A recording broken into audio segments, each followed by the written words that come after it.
కీర్తన గ్రంథం 91 కీర్తన భాగాన్ని వచ్చిన వెంబడి వచ్చినాన్ని ధ్యానం చేసుకుందాము. శ్రద్ధగా దేవుని యొక్క వాక్యాన్ని వినండి. బైబిల్ ఎదురు పెట్టుకోండి. మహోన్నతుని చాటున నివసించువాడే సర్వశక్తిని నీడను విశ్రమించువాడు. మహోన్నతుడు మన దేవుడు, మహోన్నతుడు, మహా ఉన్నతమైన దేవుడు. ఆయన చాటులో ఎవరైతే నివసిస్తారో, ఆయన నీడను ఎవరైతే ఆశ్రయిస్తారో, హల్లెలూయా, హల్లెలూయా, వాళ్ళకి క్షేమం, సురక్షితం, మేలు, దీవెన ఉన్నది. అలా ఆయన యొక్క నీడను, ఆయన రెక్కల నీడను మనం ఆశ్రయిస్తే గనుక దేవుడు మనల్ని వేటకాని ఊరిలో నుండి నిన్ను విడిపిస్తాడు. వేటగాడు ఎవరు? సైతానుగాడు. వాడు వేటాడుతున్నాడు గర్జించు సింహంలాగా. ఎలాగండి? గర్జించు సింహంలాగా వేటాడుతున్నాడు. గర్జించు సింహంలాగా వేటాడినప్పుడు మనం జింక అనుకో, వాడు సింహం అనుకో. ఉదాహరణగా మరి జింకకి పరిగెత్తడం రావాలి కదా. సింహమేమో భయపెట్టి జింకను చంపేస్తాం. మనం పరిగెత్తడం నేర్చుకోవాలి. ఆయన రెక్కల నీళ్ళలోకి మనం వెళ్ళిపోవాలి. హల్లెలూయా. ఆయన రెక్కల నీళ్ళలోకి మనం ఎప్పుడైతే వెళ్తామో క్షేమం మనకు ఉంది. నాశనకరమైన తెగుల్లోటి తరుముతూ ఉన్నాయి. ఇప్పుడు విచిత్రమైన తెగుళ్ళన్నీ వస్తున్నాయి. నానా రకాల తెగుళ్ళు వస్తున్నాయి. ఎన్నో రకాలైన తెగుళ్ళు చూశాం. మలేరియా, డెంగ్యూ, టైఫాయిడ్, కరోనాలు, గిరినాలు, మసూచులు, గీచూచులు, ఇవన్నీ ఎన్నో వెళ్ళిపోయినాయి. మళ్ళీ ఏయో మంకీ ఫాక్స్ అంటున్నారు, ఇంకేయో రకరకాల తెగుళ్ళు వస్తున్నాయి అంటున్నారు. రోజుకో కొత్త తెగులు బయలుదేరుతున్నాయి, తరుముతున్నాయి మానవుడిని. గనుక మనం క్షేమంగా ఉండాలి, మన ఆరోగ్యం క్షేమంగా ఉండాలి, మన కుటుంబం క్షేమాలు ఉండాలంటే ఆయన రెక్కల నీడలో మనకి ఆశ్రయం ఉంది. హల్లెలూయా. మహోన్నతుని రెక్కలు ఉన్నాయని గుర్తు తెచ్చుకోండి. మనకి క్షేమం కలిగించే రెక్కలవి. అర్థమైందా? క్షేమము కలిగించే రెక్కలవి. కోడి పిల్లను ఒకసారి జ్ఞాపకం చేసుకోండి. కోడి పిల్లలకి ఏమైనా అయిందంటే తల్లి తట్టుకోలేదు. అప్పటికే గుడ్లు పెట్టి, అప్పటికే 21 రోజు ఆ పొదుగు మీద ఉండి, అన్నం లేకపోయినా ఏమి లేకపోయినా, ఎముకలతోటే ఉన్నా, బలమేమి లేకపోయినా ఎంత పౌరుషంతో పోరాడుతుందో తెలుసా? అది ఎంత జంతువైనా సరే, ఆఖరికి సింహమైనా సరే దాని ముందు వెళ్ళిపోద్ది. పులి, కోడి తన పిల్లలను కాపాడుకోవడానికి అంత పిల్లల పట్ల బాధ్యతలు. అలాగే ఒక కోడికి అలాగే ఉంటాయి. అందుకే ప్రభు అన్నాడు, కోడి తన రెక్కల నీడను కాపాడినట్లు నేను నా పిల్లలను కాపాడుతానన్నాడు. కాబట్టి ఆయన రెక్కల నీళ్ళలో మనకి ఆశ్రయం ఉంది. ఆయన రెక్కలు ఎక్కడుంటాయి చెప్పండి?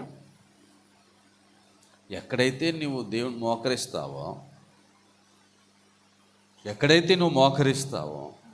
ఎక్కడైతే ధ్యానిస్తావో, ఎక్కడైతే స్తుతిస్తావో అక్కడ నీడుంది.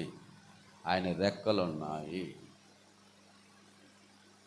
ప్రార్థన లేని వాళ్ళకి సురక్షితం ఉండదు, క్షేమం ఉండదు, భద్రత ఉండదు. అందుచేత ఎక్కువగా ఆయన రెక్కల నీడలో వెంటనే మనం వచ్చేయాలి. వెంటనే కోడి పిల్లలు అల్లా వెళ్తాయి. అపాయం వచ్చినప్పుడు తల్లి అరుస్తుంది, పరిగెత్తుకుని రెక్కల నీళ్ళలోకి వచ్చేస్తే హ్యాపీగా ఉంటాం. అలాగే మనం ఆయన రెక్కల నీళ్ళలోకి వచ్చేయాలి. అస్తమానం ఏదో ఆదివారము, ఏదో శుక్రవారము కాదు, సమయం ఉన్నప్పుడల్లా. ఎందుకంటే తల్లి రెక్కల నీళ్ళలో వేడి పుడుతుంది, కాస్త శక్తి పిల్లలకు వెళ్తుంది. అంతేకాదు ఏ అపాయం రాకుండా తల్లి చూసుకుంటుంది. అలాగే తల్లి ఆయనే, తండ్రి ఆయనే, అన్నీ ఆయనే, కాపాడువాడు ఆయనే. కొండ, కోట, కీడం, దుర్గం, ఆశ్రయం సమస్తం ఆయనే. కాబట్టి ఆయన కోటలో, ఆయన కొండలో, ఆయన నీడలో, ఆయన ఆశ్రయంలో, ఆయన అంబుల పొదలో మనం మూచిపెట్టబడిన వారిగా, దాచిపెట్టబడిన వారిగా, భద్రపరచబడిన వారిగా ఉంటే తెగులు రాకుండా, అపాయాలు రాకుండా, ప్రమాదాలు రాకుండా దేవుడు కాపాడుతాడు. హల్లెలూయా. రాత్రి వేళ కలిగి భయం, పగటి వేళ ఎగురు బాణం, చీకటిలో సంచరించే తెగులు, మధ్యాహ్నం మందు పడి చేసే రోగాలు, దేనికి నువ్వు భయపడవు. నీ మీద 1000 మంది పడిన 10,000 మందికి అపాయము నీ వద్దకు రాదు. నువ్వు చూస్తుండగా భక్తిహీనులకు ప్రతిఫలం కలుగుతుంది. భక్తిహీనులకు విపత్తులు, ఆపదలు, ప్రమాదాలు కలుగుతాయి. నీతిమంతులు అలా చూస్తారు. కాపాడేవాడు దేవుడు కాబట్టి నీతిమంతులను. అర్థమైందా? భక్తిహీనులకు ఆశ్రయం ఏమి ఉండదంట. ఆపత్కాలంలో ఆశ్రయమేమి, ఆధారమేమి, దాక్కోవడానికి ఏమి ఉండదట. కానీ నీతిమంతులకు ఆశ్రయం ఆయన, ఏ సమస్యలోనైనా. స్తోత్రం కలుగును గాక. నీకు ఏ అపాయము రాదు, ఏ తెగులు నీ గుడారమో సమీపించదు. ఏ అపాయము రాదు, ఏ అపాయము రాదు, రానివ్వడు. ఎక్కడున్నావు నువ్వు? మహోన్నతుని నీడలో, సర్వశక్తిని నీడలో హల్లెలూయా నీవున్నావు. ఆయన నీడ, ఆయన తోడు, ఆయన కాపుదల, ఆయన కృప మనపై ఉంది కాబట్టి స్తోత్రం. ఏ అపాయము నీకు రాదు, ఏ తెగులు కూడా నీ గుడారములో సమీపించదు. నీ గుడారాలంటే 2. ఒకటి మనం ఇటుకలతో కట్టుకున్న గుడారం, లేదా తాటాకుతో కట్టుకున్న గుడారం కావచ్చు. 2వది దేవుడు ఏర్పాటు చేసిన దేహం అనే గుడారం. దేహము ఇది కూడా ఒక గుడారమే. ఆత్మకు ఈ దేహము ఒక గుడారం. నీ ఇల్లు అనే గుడారం చుట్టూ కూడా తెగులు రాకుండా దేవుడు కాపాడుతారు. అలాగే ఈ దేహం అనే గుడారానికి, ప్రాముఖ్యంగా ఈ దేహం అనే గుడారానికి తెగులు రాకుండా ఉండాలి. ఏ తెగులు, ఏ అపాయం, ఏ తెగులు నీ గుడారము సమీపించు. ఏ తెగులు నీ గుడారము సమీపించదయా, అపాయమేమి రానే రాదో, రానే రాదయ్యా. ఏ తెగులు నీ గుడారము సమీపించదయా, అపాయమేమి రానే రాదో, రానే రాదయ్యా, రానే రాదయ్యా, రానే రాదయ్యా. ఏ తెగులు నీ గుడారము సమీపించకుండా దేవుడు కాపాడతాడు. ఈ దేహముకు ఎప్పుడు చూసినా ఏదో తెగులు అంటున్నాం, ఎప్పుడు చూసినా ఏదో నీరసమంటున్నాం. అయితే వాక్యము తప్పంటారా? మహోన్నతుని చాటున నివసించువాడే సర్వశక్తిని నీడను విశ్రమించువాడు. సర్వశక్తిని నీడలో విశ్రమించు. సర్వశక్తి నీడలో మనం విశ్రాంతి తీసుకుంటే, ఆ నీడలో మనం ఉంటే మనకి ఏ అపాయం, ఏ ప్రమాదం సంభవించదు, రాదు. ఏ అపాయము రాదు, ఏ తెగులు రాదు, ఏ అపాయం రాదు, ఏ తెగులు రాదు. ఎందుకంటే కాపాడువాడు దేవుడు.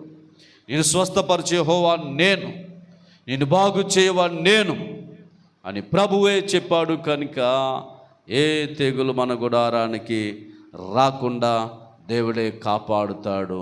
ఆయనలో మనం ఉండాలి. ఆయనలో మన హాస్పిటల్లో ఉంటే ఆరోగ్యం వస్తుంది అనుకోవటం పొరపాటు. హాస్పిటల్లో ఉంటే వాళ్ళు బోలంత బిల్లు వేస్తూ ఉంటారు కదా.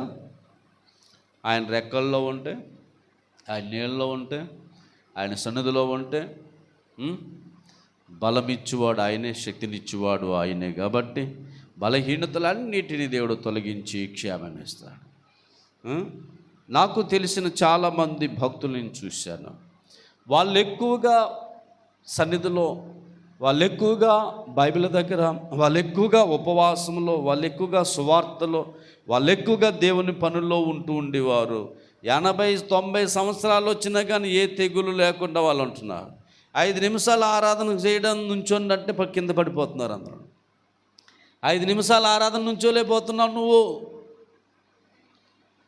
ఇంకేమిటి అయిపోయింది, నీ బతుకు అయిపోయిందట. దేవుడి కొరకు 5 నిమిషాలు నిలబడి ఆరాధన చేయలేకపోతున్నాం.